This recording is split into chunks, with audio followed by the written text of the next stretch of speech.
Vivian Carter believed mornings were sacred. They were her anchor, the one part of her day untouched by the chaos of the world. At 6:15, her alarm chimed with its usual crisp tone. By 6:45, she was already dressed in her tailored gray suit, hair swept into a neat bun, makeup applied with practiced precision. At 7:10 sharp, she was walking through the quiet hallways of Riverside Towers, with Daisy, her miniature poodle, trotting beside her on a pink leash. 15 minutes at the park, then back home. Perfect, she murmured, giving the leash a gentle tug as if Daisy needed reminding. Rock Creek Park was her sanctuary. At this hour, it belonged to her alone. Few joggers, fewer children, just the rhythm of her heels on the pavement and Daisy's light steps keeping pace. Every day followed the same pattern: 7 minutes to the park, 15 minutes of walking, 7 minutes back. A flawless routine, efficient and calming, as necessary to her as air. She had barely taken 10 steps onto the dew-soaked grass when it happened. A golden blur shot out from the bushes with the force of a missile. A massive golden retriever bounded straight toward Daisy, tail whipping the air, tongue lolling with unrestrained joy. "No, no, no, no!" Vivian gasped, pulling Daisy back. But it was too late. The retriever skidded to a stop in front of them, sending a spray of mud and water across Vivian's immaculate suit. Daisy yelped indignantly, trying to retreat, but the retriever had already decided she was his new best friend. In a matter of seconds, their leashes tangled into an incomprehensible knot as the big dog circled, Daisy protesting in sharp, high-pitched barks. "Cooper! Cooper, get back here!" The voice that echoed through the trees made her blood freeze. Low, firm, with that faint edge of an accent he'd never lost, a voice she hadn't heard in years but still knew instantly. She, too, grinned sharply, her chest tightening as he emerged from the shadows. Elliot Bennett. His dark hair was disheveled, damp from a run. Sweat clung to the collar of his t-shirt, which outlined a body leaner, harder, more mature than the boy she remembered. His eyes locked onto hers, and for a suspended second, the world went silent. "Vivian," he said, almost disbelieving. "You've got to be kidding me," she whispered, though the words were meant more for herself. He stopped a few feet away, that infuriating sideways smile tugging at his mouth. "What are you doing here?" "I live here, Elliot. The real question is what you're doing here." "I live here too. Riverside Towers, apartment 4B. Moved in 2 weeks ago." Her stomach dropped. Apartment 4B. That was directly above hers. "No," she muttered. "No, no, no. This can't be happening." "Apparently it is." His smile widened, half amusement, half provocation. He crouched to untangle the leashes, his fingers brushing hers briefly, sparking an electric memory she wished she could erase. "And it looks like our dogs are already best friends."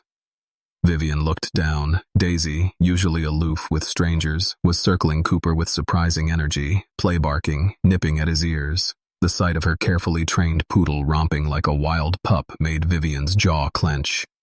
"She prefers the company of civilized people," Vivian snapped. "Ouch," Elliot said with exaggerated injury, pressing a hand to his chest. "Still sharp as ever. And you're still showing up in the most inconvenient places possible."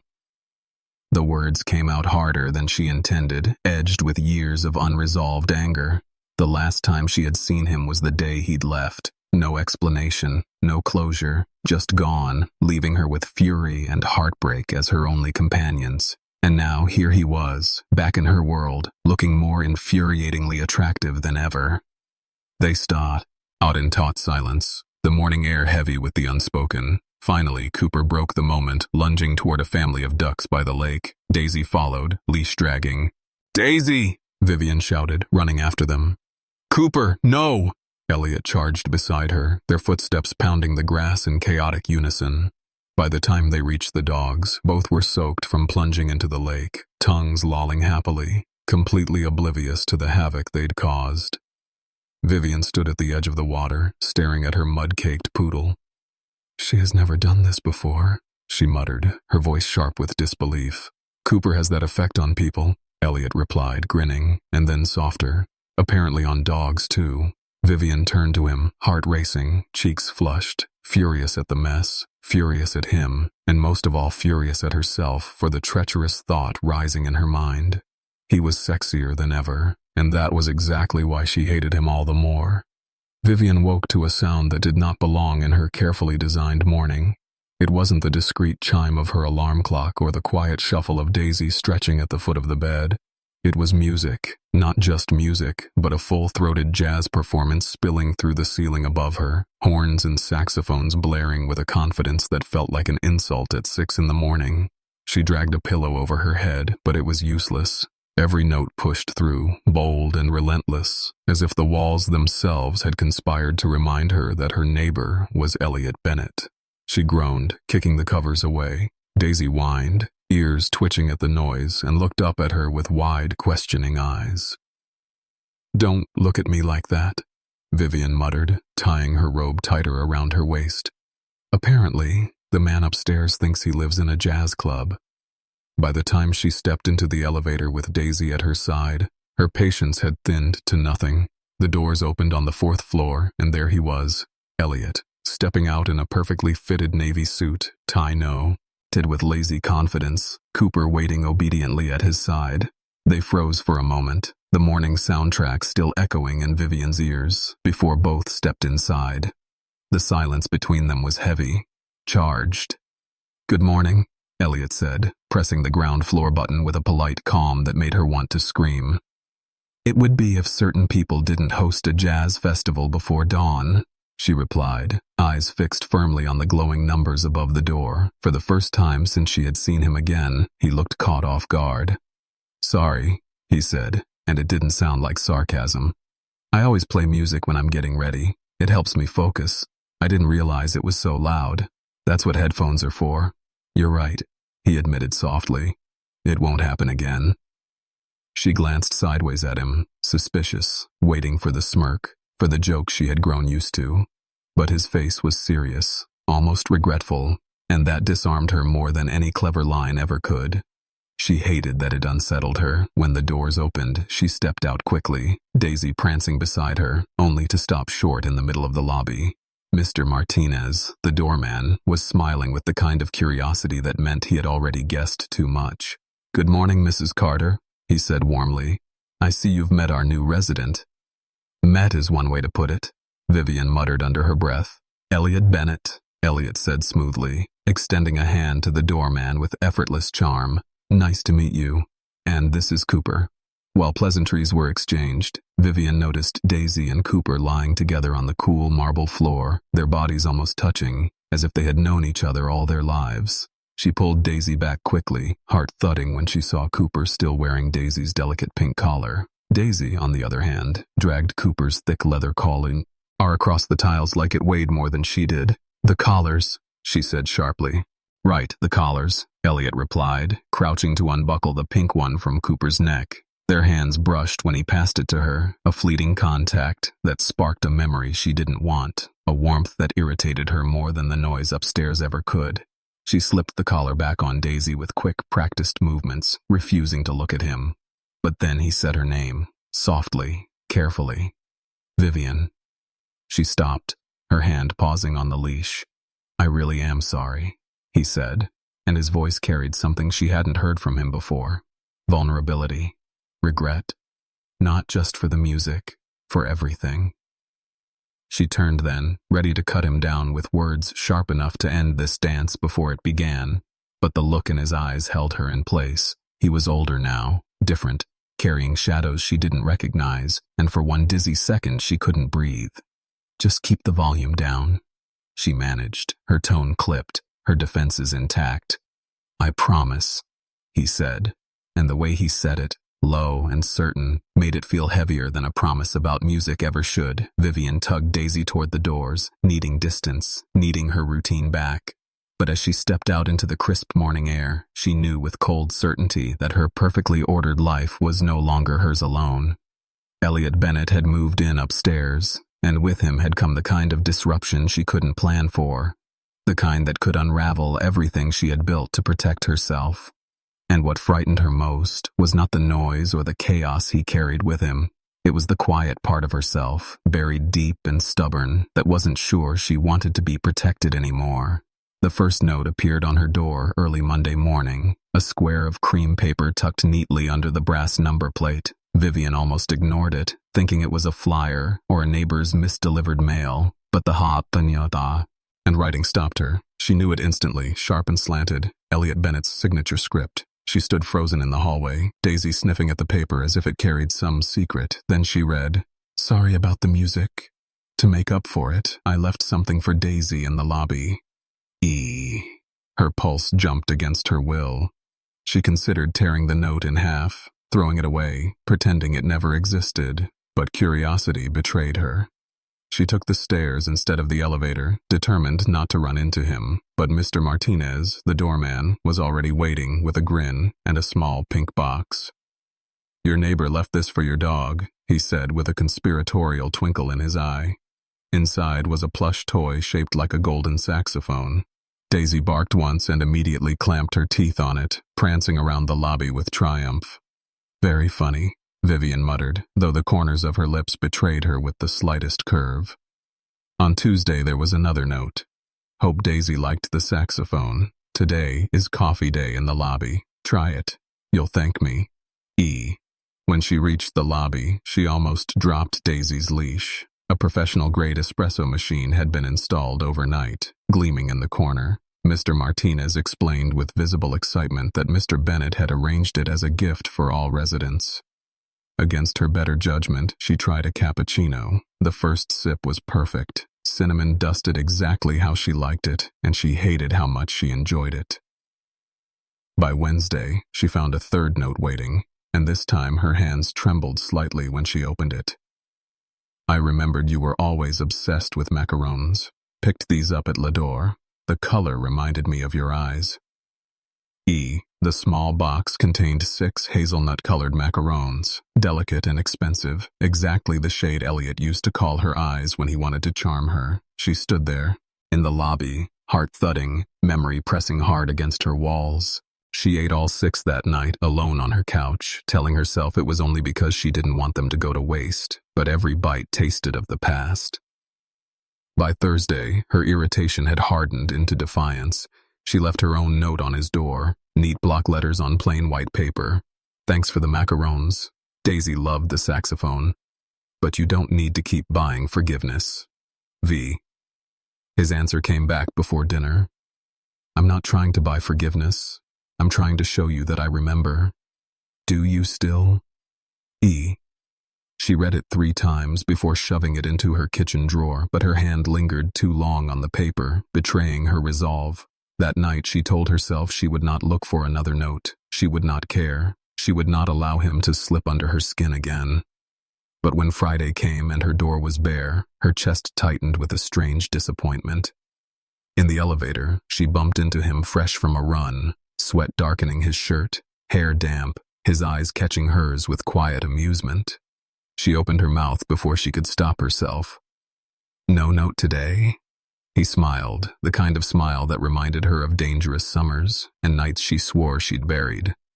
"I thought maybe you wanted a break from my charm campaign." "It wasn't a campaign," she snapped, though her voice wavered. "It was—" She stopped, the right word refusing to come. "Nostalgic," he offered softly. The word lingered between them like smoke, making her throat tight. She stepped off the elevator quickly, Daisy tugging at her leash, her heart pounding like she had just run miles. That night, as she stood on her balcony with a glass of wine, she heard music again, not blaring jazz this time, but something quiet, something tender. Chopin, drifting through the night in soft waves that wrapped around her like an embrace. She closed her eyes, listening, her fingers curling around the railing.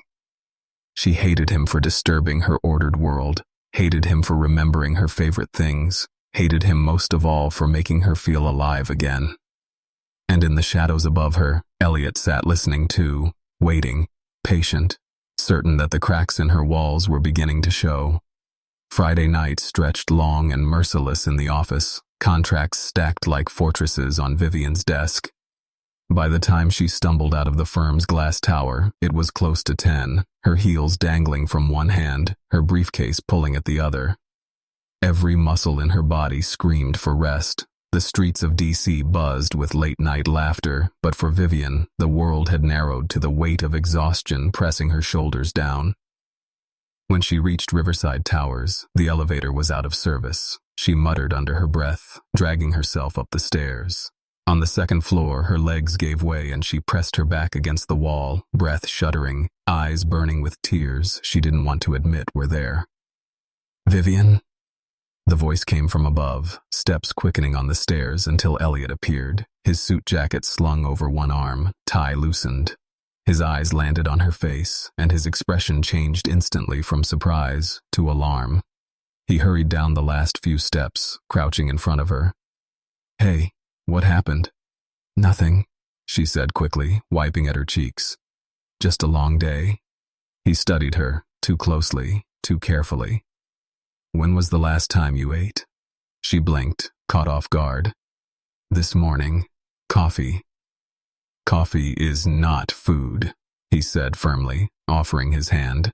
"Come on, you're coming with me. I don't need your help. Vivian." His voice softened, low enough to leave no room for argument. "Just let me take care of you tonight. Please." 20 minutes later, she sat on Elliot's couch, wearing a borrowed t-shirt that smelled faintly of Das, detergent and his cologne, watching him move around the kitchen with surprising confidence. His apartment was warm, golden light spilling across dark wood furniture, the scent of garlic and ginger fill the air. "Since when do you cook?" she asked, her voice still edged with disbelief. "Since after I lost everything worth holding on to," he said without looking up. "Cooking makes me slow down, reminds me to breathe." She fell silent, watching his hands move with precision as he chopped vegetables, stirred sauces, plated dishes with the care of a professional. When he finally set the meal in front of her, stir-fried chicken with jasmine rice, fragrant and steaming, her stomach betrayed her with a loud growl.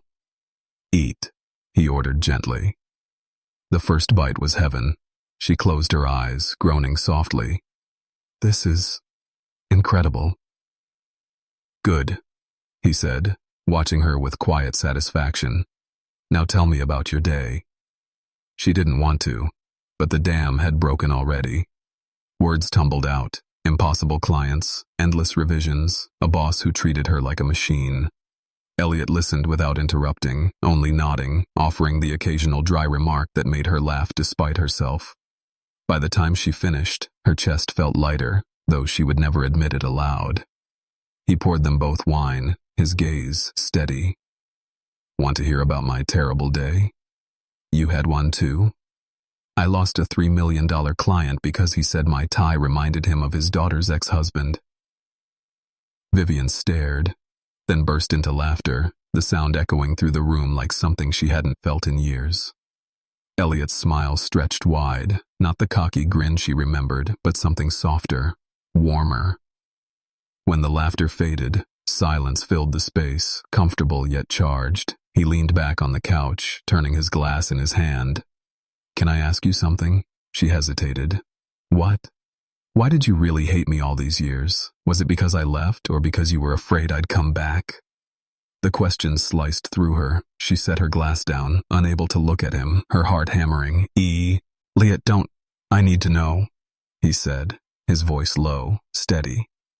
She finally turned, meeting his gaze. His eyes were no longer the reckless spark of youth, but something older, deeper, lined with regret and sincerity. "I hated you," she whispered, "because you made me believe in something, and then you proved I was wrong to trust it." His jaw tightened.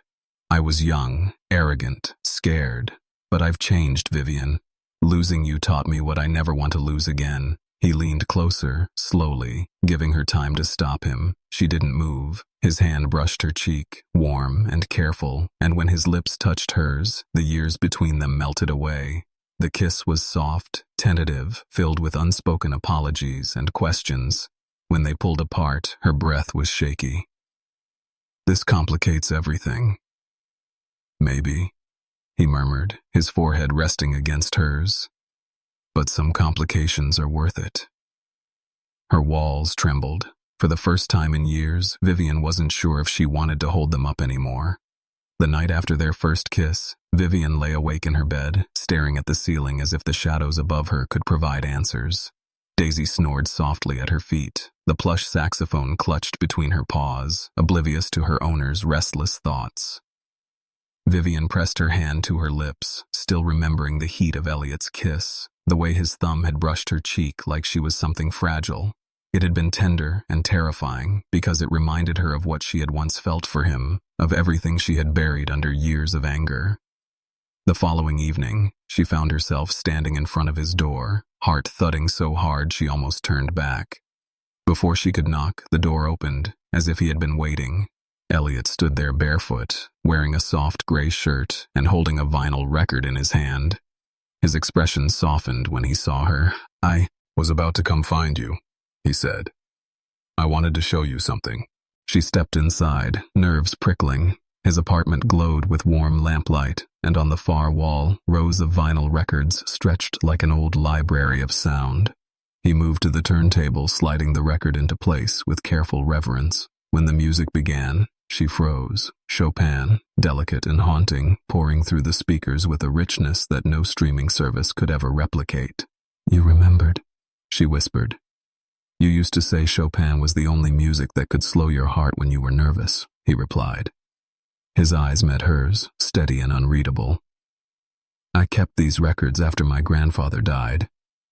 I thought maybe one day someone else might want to hear them too." Vivian moved closer, her gaze sweeping over the collection. Ella Fitzgerald, Louis Armstrong, Billie Holiday. Then she spotted a book resting on the shelf. Love in the Time of Cholera. She pulled it out slowly, her throat tightening. "You read it," she said, almost accusingly. "After you mentioned it the 10th time," he admitted with a small smile. "I wanted to understand why it mattered so much to you." "And did you?" "Yes," he said simply. "Because sometimes people are worth waiting for, no matter how long it takes." The words landed between them like a confession. Her chest ached with equal parts longing and fear. She wanted to believe him, but memories of his betrayal still shadowed her heart. To cover her trembling hands, she lifted her glass of wine and sipped, but he was already watching her too closely. "Vivian," he said softly, "I know what I destroyed when I walked away from you, but I also know I'm not that man anymore. Let me show you who I've become." She wanted to resist, wanted to cling to the armor she had built, but his eyes held her captive. Slowly, deliberately, he closed the space between them. His hand brushed hers, testing, waiting for rejection. She didn't pull away. When he kissed her this time, there was nothing tentative about it. The kiss was urgent, hungry, full of all the words they couldn't yet say. She let herself melt against him, her fingers curling in his shirt as if afraid he might vanish again. When they finally broke apart, breathless, she rested her forehead against his chest. "This is dangerous," she whispered. "Or maybe it's exactly what we've both been missing," he answered. The music swelled around them, Chopin's notes weaving through the charged silence. For the first time in years, Vivian felt her carefully constructed world bending. She knew the storm that would follow, the professional risks, the personal fears. But as Elliot's hand lingered against her jaw, his thumb stroking her skin as if it were the most natural thing in the world, she realized something that shook her more than any argument or memory. She wasn't afraid of him breaking her heart again. She was afraid that this time, he wouldn't. The morning after their second kiss, Vivian walked into her office at the firm certain she could keep her personal life sealed away from her professional one. She told herself that what happened in Elliot's apartment was a moment, a slip, a temporary surrender she would never repeat. She repeated those lies as she organized her files, straightened her blazer, and prepared herself for another day of corporate battles. But the universe had no interest in her neat plans. Margaret Chen, the firm's senior partner, summoned her into the corner office with its panoramic view of Washington. Margaret's expression carried the weight of news that could make or break careers. "Vivian," she said, sliding a thick folder across the desk. The Morrison-Blackstone merger just expanded. They've absorbed 3 more companies in Europe. That turns a $200 million deal into nearly $800 million. And Tasiuti Hay specifically requested you to lead the legal team. Vivian's breath caught. It was the kind of case that defined reputations, the kind of case that could catapult her into the ranks of the most respected attorneys in the city.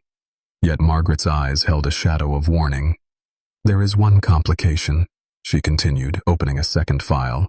The client has brought on an external consultant for the financial side, someone with international experience. She turned the file toward Vivian, and the photograph staring back at her made the blood drain from her face. Elliot Bennett. Margaret's gaze sharpened, catching the flicker of emotion Vivian tried to hide. Do you know him? Vivian forced her tone to remain calm. We've crossed paths professionally before. Good, Margaret said briskly. Then you can work together without personal complications. Because, let me be clear, this case will consume the next 6 months of your life. 60-hour weeks, constant travel, no room for distractions. Do you understand? The emphasis on that last word landed like a blade. Margaret suspected more than she said. Vivian nodded, heart pounding. Of course. That afternoon, as Vivian was reviewing contracts in her office, her assistant appeared at the door. Mr. Bennett to see you. Before she could react, Elliot stepped inside, sharp in a charcoal suit, the same sideways smile tugging at his lips, but tempered now with caution. Surprise, he said quietly. She stood, spine rigid, fighting to hold her composure. I assume you're here for Morrison-Blackstone. I didn't know you'd be leading the case, he said, closing the door behind him. And if I had known... He hesitated, running a hand through his hair in that familiar gesture she hated because it still made her chest tighten. Honestly, I don't know if I would have accepted or not. How comforting, she replied icily. Vivian, he said, his voice softer now. I know this complicates things. Complicates? She laughed, sharp and humorless. My boss just told me this is the case of my career. She told me I need complete focus, no distractions, and now the distraction she was warning me about is standing in front of me in a 3-piece suit. He winced, but didn't look away. Then tell me what to do. Do I stay? Do I go? I'll follow your lead. Her breath caught at the weight of his words. He was offering her control, something Elliot Bennett had never done before, and yet the choice felt like a trap. If he stayed, she risked her career. If he left, she lost the man who had begun to slip past her defenses again. She walked to the window, staring out at the city rushing beneath them, the Capitol dome glinting in the distance. I don't know, she whispered. He moved closer, his reflection appearing beside hers in the glass, tall and steady, carrying a maturity she both distrusted and wanted to believe in. Then take the time you need. But know this, I'm not here to ruin your career. I want to be here because I believe in us, even if you don't yet. She turned sharply, anger and fear warring inside her. What if I choose you and everything falls apart? What if I lose both you and this case? Then you'll know you chose something real, he said firmly, because success means nothing if you have no one to share it with. The silence that followed was electric, charged with fear, desire, and 1,000 unspoken memories. Her chest rose and fell too quickly. His hand hovered at his side, as if he longed to reach for her, but knew better than to push. In that moment, Vivian understood that her carefully built world was about to crack wide open. And the most terrifying part wasn't that Elliot had come back into her life. It was that for the first time, she wanted him to stay. The pressure mounted with every passing day of the Morrison-Blackstone case. Meetings bled into nights, contracts piled like walls around Vivian's desk, and her phone never stopped buzzing with urgent demands. Yet even in the chaos, she felt his presence. Elliot was everywhere, at the conference table in the private flights to London, leaning over her shoulder to point out a missed clause. His voice always calm, his gaze always steady. It infuriated her how easily he slipped into her world, how natural it felt to have him there. But Margaret's warning echoed in her mind. 0 distractions. And Elliot was the most dangerous distraction of all. One night, after 14 hours of work, She returned to her apartment to find a note slipped under her door, not the playful notes of before. This one was heavier, written with a careful hand. "We need to talk. Tonight." Against her better judgment, she went upstairs. He opened the door before she could knock, as if he had been waiting for the sound of her footsteps in the hall. He didn't smile this time. His face was serious, shadowed. "I'm stepping down from the case," he said without preamble. Vivian froze. "What?" "I called Margaret this morning, told her I have a family emergency. I can't stay on the project." Her heart thudded. "You can't do that. This contract is worth millions to you. There will be other contracts, but there's only one of you. I won't be the reason you lose this chance." Fury flared, burning through her exhaustion. "You don't get to make that decision for me. Do you know what people will say? That you left because of me? That I couldn't handle working with you? That I let personal life interfere with the most important case of my career?" He stepped closer, voice low, resolute. "Let them say what they want. I would rather take the hit than watch you destroy yourself trying to balance both. You're too important to me, Vivian." Before she could answer, his phone rang. He glanced at the screen, jaw tightening, then answered. She could hear the voice faintly on the other end, female, sharp with satisfaction, and when he hung up his expression was grim. "Who was that?" she asked, dread curling in her stomach. "Christina Valdez," he said.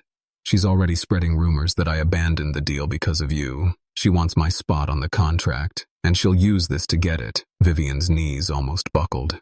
Christina Valdez, the consultant infamous for cutting throats with a smile, who took what she wanted both professionally and personally. "This is exactly what I warned you about," Vivian whispered. "You've handed her the perfect weapon." "It doesn't matter," Elliot said, eyes locked on hers. "My reputation will recover. Yours won't if we keep working together. I won't risk it." Her chest tightened painfully, torn between rage and something deeper, something far more dangerous. "I hate this," she admitted, voice breaking. "I hate that you're making choices for me. I hate that you think walking away fixes anything." "I'm not walking away from you," he said fiercely. "I'm stepping back so you can step forward." The conviction in his tone silenced her. He lifted a hand, hesitated, then cupped her face with trembling fingers. "Vivian, I love you. And when you love someone, you put their happiness above your own." The words shattered her. For years she had dreamed of hearing them, and now that they had finally been spoken, they came wrapped in sacrifice. Tears blurred her vision. She whispered the truth she had been afraid to face. "What if my happiness includes you?" His thumb brushed her cheek, tender and steady. "Then we'll find our way back. But first, you have to conquer this world you fought so hard to reach." Their lips met in a desperate kiss, one that tasted of regret and promises too fragile to hold. When they pulled apart, both were trembling. "This isn't goodbye," he whispered. But as she watched him turn away, as the door closed between them, Vivian knew this. At sometimes see you later could feel more final than any farewell. 6 months. That was how long it had been since Elliot walked away from the Morrison-Blackstone deal, and from her. 6 months since Vivian threw herself into the case with everything she had, determined to prove that she could stand on her own. The deal closed with thunderous success. Her name was splashed across legal journals, whispered with admiration in the marble hallways of Washington's elite. She had climbed the mountain she had been chasing for years, and when she reached the top, she found only silence. After the merger, Margaret offered her a transfer to Seattle, a chance to lead the firm's new office on the West Coast. Vivian said yes without hesitation, because every corner of D.C. still smelled like him. Every walk through Rock Creek Park was haunted by memories of Daisy and Cooper playing in the grass while their owners argued and laughed. In Seattle, she rented a loft in Capitol Hill, filled it with clean lines and glass, adopted an orange kitten Daisy barely tolerated, and told herself she was building a new life. She even started cooking simple meals, as if the act might keep her from remembering the night Elliot had fed her when she was too tired to stand. But the nights betrayed her. Rain pressed against the windows like an old ache, and she would sit in the quiet, staring at the city lights, wondering where he was, if Brazil had changed him the way Seattle was changing her. She hated herself for missing him, hated that the memory of his voice was softer than the storm outside. Then the envelope arrived. Heavy cream paper, delivered by a messenger who asked for her signature. Inside was an invitation to a charity gala in New York, elegant script announcing an evening of music and memories to benefit a foundation for music education. On the back, scrawled in handwriting that tightened her throat, was a single line. "Please come. I need to see you. Ishi." He stood in her kitchen for 15 minutes, clutching the paper while Daisy sat at her feet, watching with those dark, knowing eyes. "I shouldn't go," Vivian said aloud. Daisy tilted her head as if disagreeing. 3 days later, she stepped into the Rainbow Room at Rockefeller Plaza. Manhattan glittered beneath the panoramic windows, violins swelled from the stage, and the city felt alive in a way Seattle never had. She wore a navy dress that hugged her figure, hair swept loose, diamonds catching the light. She told herself she had come out of curiosity, nothing more. Then she saw him. Elliot, standing in the center of the ballroom, darker, tanner, his hair longer, his suit cut to perfection. He was laughing at something whispered by Christina Valdez, her hand resting lightly on his arm. The sight hit Vivian like a blow. For a moment, she couldn't breathe, couldn't move. "Back in town last week," a voice said behind her. She turned to see James Morrison, one of the clients who had admired her during the merger. He smiled kindly, following her gaze. "Did you know he'd be here?" "He invited me," she admitted, her voice steady, even though her pulse thundered. James lifted his glass. "Sometimes people leave so they can grow. Sometimes they come back when they're finally ready. The question is whether you're ready too." Vivian turned, and there he was. Elliot. His eyes found hers through the crowd, and the noise of the gala fell away. He excused himself from Christina, moving toward her as if no one else in the room existed. "Hi," he said simply, stopping in front of her. "Hi," she whispered back, her voice trembling. For a long moment, they just stood there, 6 months of silence pressing between them. Then the quartet began to play The Way You Look Tonight, and Elliot extended his hand. "Dance with me." Her instinct screamed to say no, but her heart betrayed her. "Yes." He placed her hand in his, and as he pulled her close, her world tilted. His scent, his touch, the rhythm of his breath against her temple, it all came rushing back, overwhelming and dangerous. Her instinct screamed to say no, but her heart betrayed her. She placed her hand in his, and as he pulled her close, her world tilted. His scent, his touch, the rhythm of his breath against her temple. It all came rushing back, overwhelming and dangerous. "You're different," she whispered as they swayed. "So are you," he answered, his voice rough. "But I missed you every single day." Her chest tightened, a war raging inside her. He had left. He had sacrificed everything for her career, and now he was here, asking her without words if she would let him back in. The music slowed, the lights dimmed, and Vivian realized with terrifying clarity that she was standing at the edge of something that could either heal her completely or break her beyond repair. And the worst part was, she no longer knew which she feared more. The ballroom glowed with chandeliers that spilled golden light over polished marble floors. Vivian's pulse hammered as Elliot guided her across the dance floor. His hand rested against the small of her back with a confidence that made her skin burn. Yet his grip was gentle, as if he feared she might vanish if he held too tight. The music wrapped around them, soft and haunting, while the world beyond their embrace dissolved into a blur of murmured conversations and champagne flutes clinking. "I wasn't sure you would come," he murmured, his breath brushing her ear. "You invited me," she replied, her voice sharper than she intended. "But then I walk in and see you laughing with Christina Valdez. Was that part of your plan?" His jaw tightened. "Christina is business, nothing more. I asked you here, not her." Vivian wanted to believe him, but the image of Christina's hand lingering on his arm replayed in her mind, twisting like a blade. "And how am I supposed to trust that?" 6 months, Elliot. 6 months without a word. I left so you could rise without me dragging you down, he said firmly. But I never stopped thinking about you, not for a single day. His words cracked her resolve, but the wound of his absence still throbbed. She pulled back slightly, her eyes searching his. Then prove it, because right now all I see is the same man who disappeared when things got difficult. He stopped moving, forcing her to halt with him in the middle of the dance floor. His gaze locked on hers, intense, unflinching. Do you really believe that? Do you think I would stand here in front of you, knowing you could walk away, if I hadn't changed?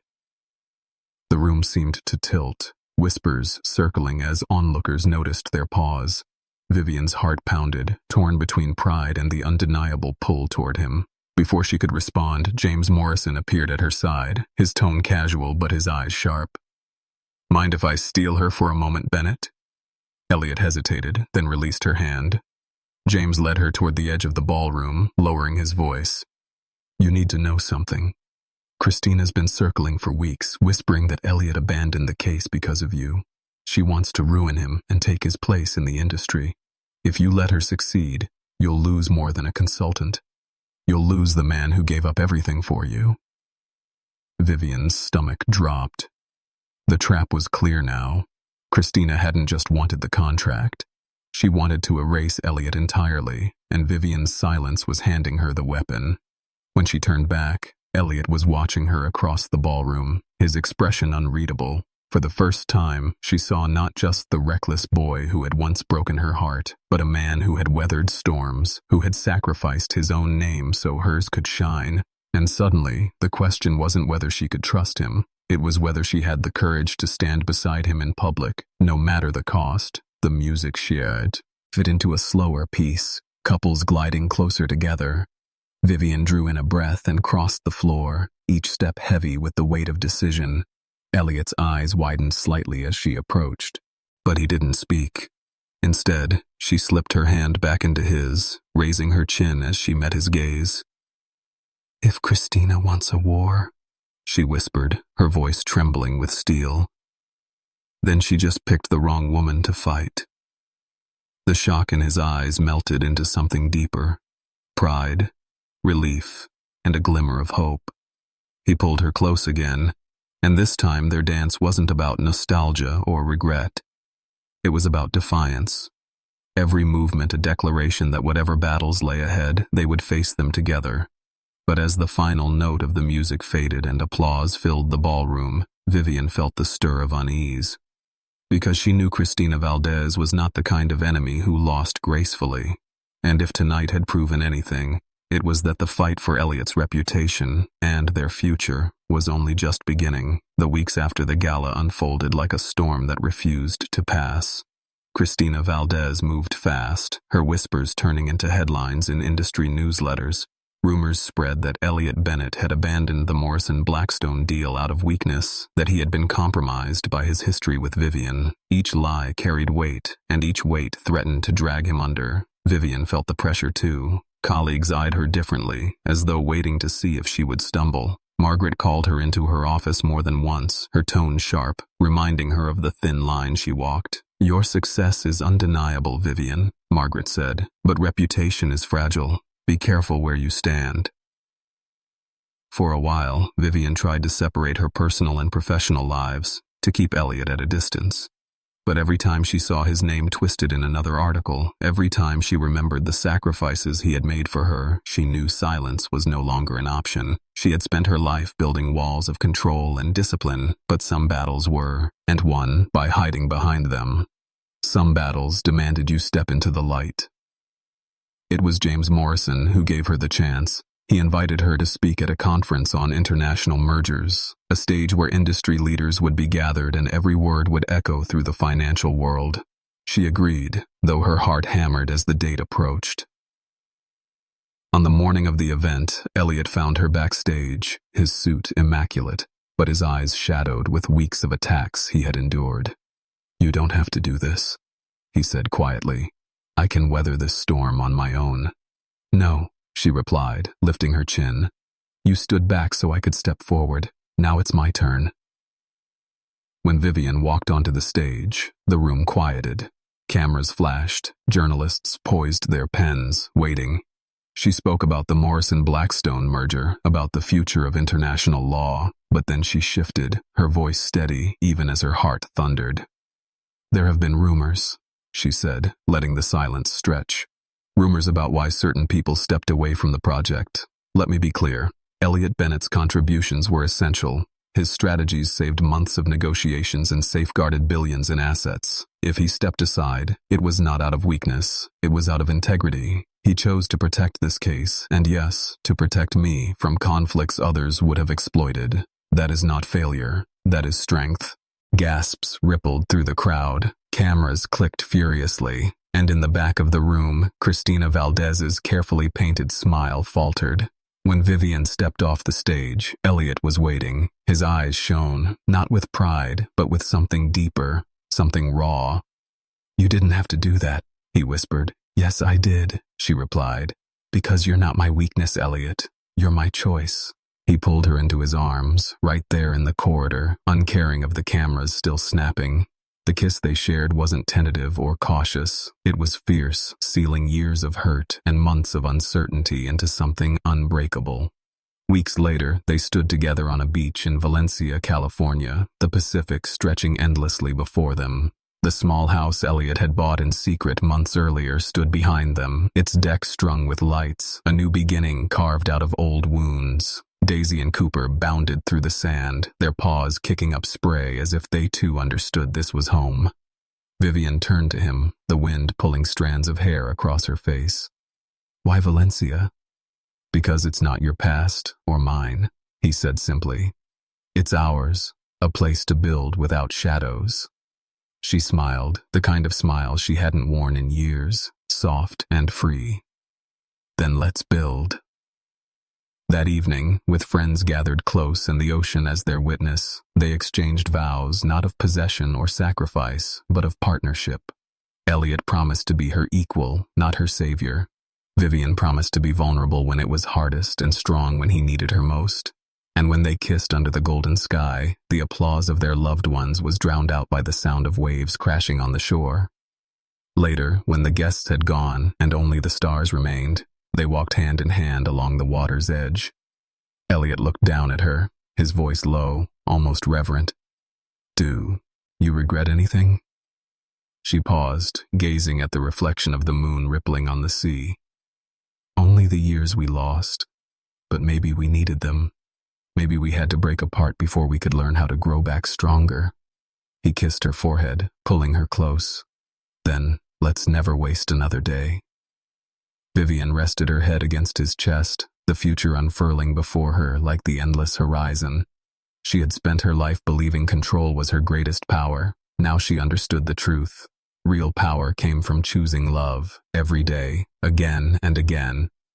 And in the soft dark of the night, with Daisy and Cooper running ahead and the tide washing over their feet, she knew their story was no longer about hate or regret. It was about two complete souls who had finally found the courage to build something extraordinary together.